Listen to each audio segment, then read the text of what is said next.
جابر انصاری نے حضرت امام محمد باقر علیہ السلام سے روایت کی ہے کہ رسول خدا صلی اللہ علیہ وآلہ وسلم نے فرمایا، کوئی بھی پیغمبر نہیں گزرا کہ جس نے گلابانی نہ کی ہو۔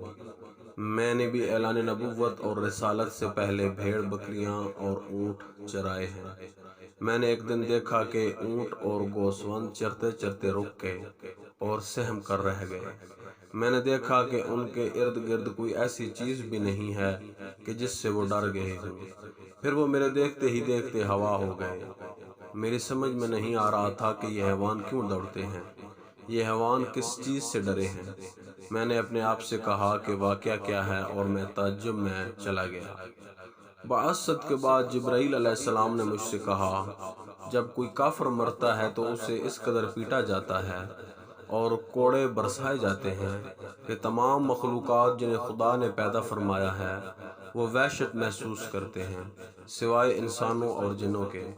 میں نے کہا، پھر وہ حیوان جو اچانک ڈر گئے تھے تو یقیناً ان کا ڈر اور خوف کافر کو کوڑے لگنے اور پٹائی کی وجہ سے تھا۔ پس ہم عذاب قبر سے خدا کی پناہ چاہتے ہیں۔